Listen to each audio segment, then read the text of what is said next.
call to order the open workshop portion of the meeting. We'll do a quick roll call. Trustee Deshay is not here yet. She's coming. Trustee Burke's not here yet. Trustee Desmond. Here. Trustee Tedeschi Rodriguez isn't here.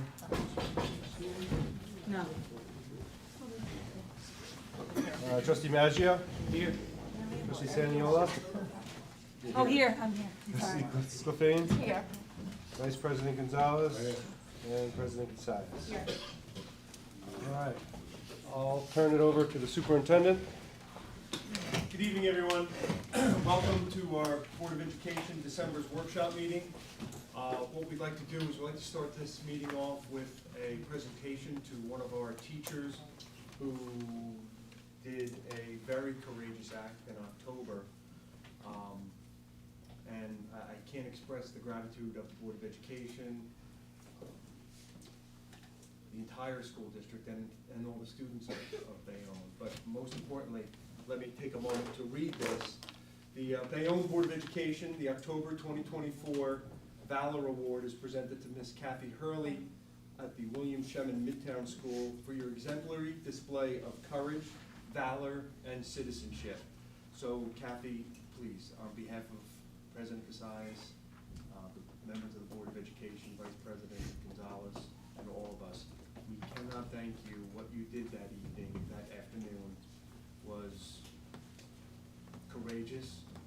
It took every ounce of what all of our educators do here in Bayonne, and you displayed that on the streets of the city to protect a child, and that means so much to us, and it's exemplary, but yet it represents what every educator, what all of us do here in Bayonne, and we just want to thank you. So on behalf of all of us, please come up.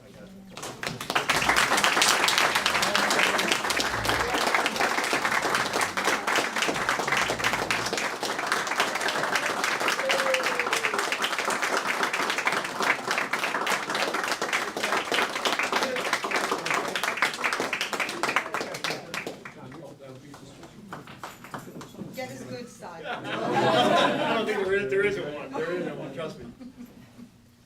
So I just want to let everybody know, and Kathy's got a few words, but I just want everybody to know that Ernie went to visit her next day, and while she got out of that unscathed, Ernie scratched her. But thanks, Kathy. The floor, it's all yours. First of all, you promised me Ernie would be here. So I'm a special ed teacher at Midtown Community School, but in my heart and soul, well, I started out as an English teacher, so I couldn't miss the opportunity to write a speech. And I wanted to say this. And when the news went viral with this story, I had concerns. I'm a Bayonne native. My mom graduated BHS, I did, and two of my children did. This is my town, and I was very sad about what occurred and about how it might reflect on our school. So if I may, I'd like to share with you about that day when the young man came around after the atrocious attack. He asked for two things. He asked for Jerome Hayes, and I didn't have his phone number, so I called Tico Barrett, and within 10 minutes, both Tim and Jerome were there, and they never left his side. And we didn't hear about that. I know you know, but I don't know if everybody knows that. The second thing he asked was, let me go. I want to go back to school. I need my boys, my friends. He wanted his school community. I share this with you because I think it's important to understand that this violence is a society problem. It filters down into our schools, but it doesn't originate there. Our schools are the arenas where every day it is our mission to protect and shield them from it. We promote kindness, respect, and acceptance. As an educator, I can tell you from inside the arena, these situations break our hearts. And so many people can try to point the finger at what it is we are and are not doing or failing at. But I think they fail to realize that we are the ones who are there every single day, all of us, trying to fight the good fight. What I did that day is what we all do in some form or another every single day, and we never will give up. Thank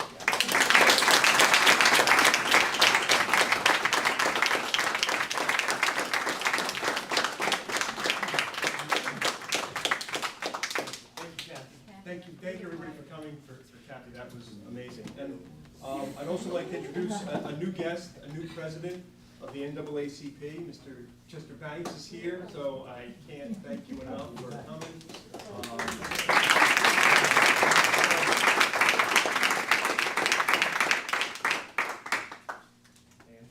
All right. Thank you all for coming. That's the real good stuff. This is kind of more of the boring stuff, so we'll get through this pretty quick. So, all the packets were emailed home. You have all the resolutions. They were all discussed at committee. There's nothing new being presented tonight. Do you guys have any questions about the packet? Okay. I already asked this question and got an answer, which I know I must accept, but on B5, the moving of the emotional social learning counselors mid-year, for the very reason that we just discussed, seems very, it's almost tragic to me. And I know it was explained to me in detail, and I know that much was tried to avoid this. And we actually went from not moving 3 people to only moving 2.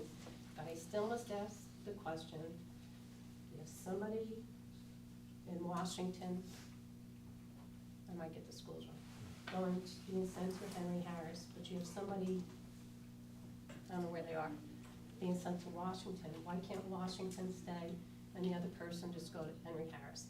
I'm just putting it out there again. I do understand it has to do with certifications, but there are children attached to these people. And in the case of the Washington school counselor,